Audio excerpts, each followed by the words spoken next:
Hey guys, we're looking at Carlos Gonzalez again, just from a different angle. This is actually a different swing, but I just really love, the angle of this video. We can kind of see a lot.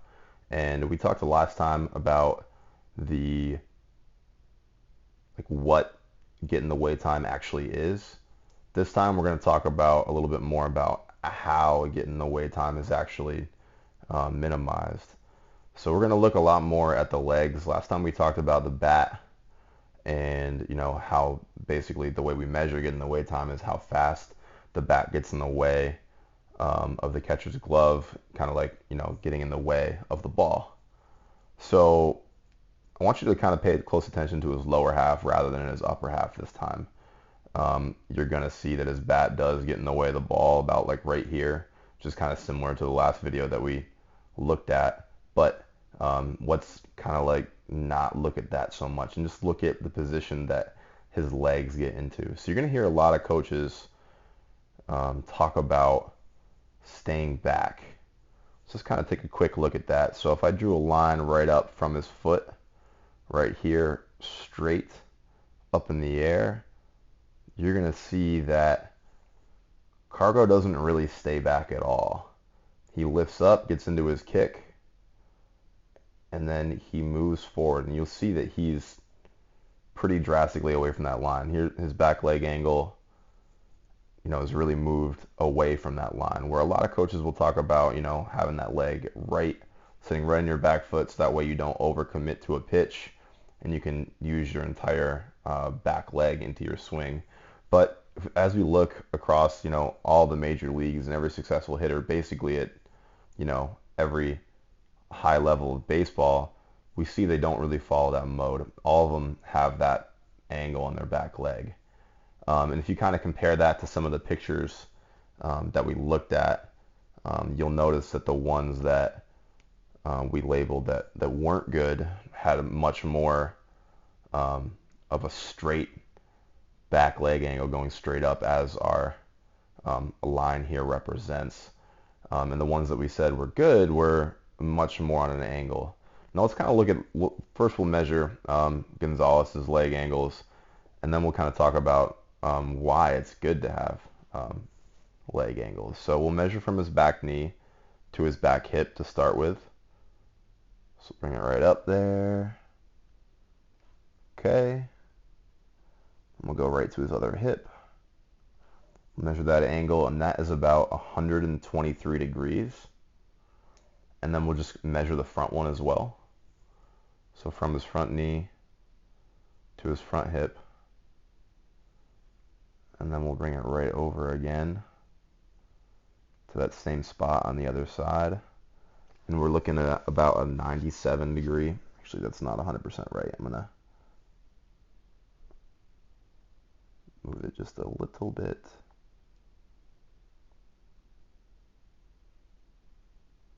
There we go. So we're looking at about a 99 degree angle for his front leg. So let's just say he did stay back, right? So like I'll draw that line again right here, just like we talked about a moment ago, what it would look like if he stayed back. Now his back leg angle, if his hip were kind of like back here, would be 90 degrees.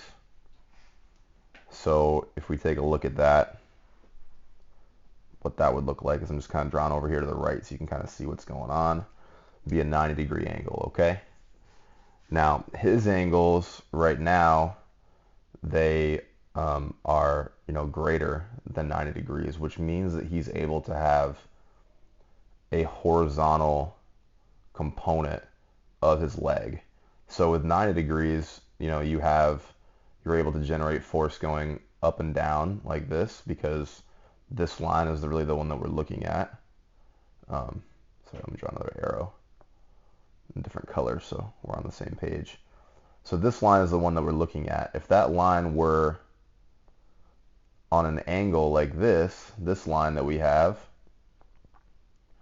has a vertical component of this far and a horizontal component of this far. We know that we need to get force going in this direction towards the pitcher because that's opposite of where the ball is coming in. So our legs need to have horizontal components so that way we can leverage the turn of our pelvis, which then turns our spine.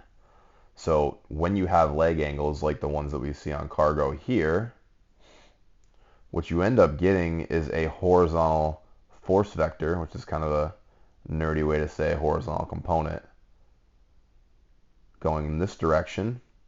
And then with his front leg, he's able to get horizontal component going the opposite direction, which is good because his front hip wants to go back towards the backstop, and his back hip wants to go towards the pitcher.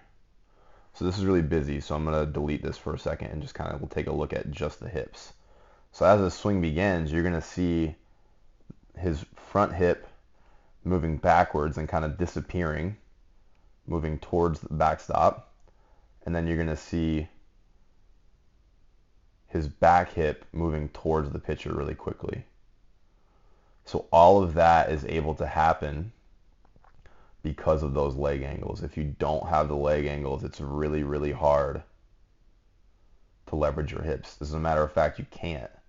And if you can't leverage your hips, you can't turn fast, you can't generate force, and your getting away time is just really low.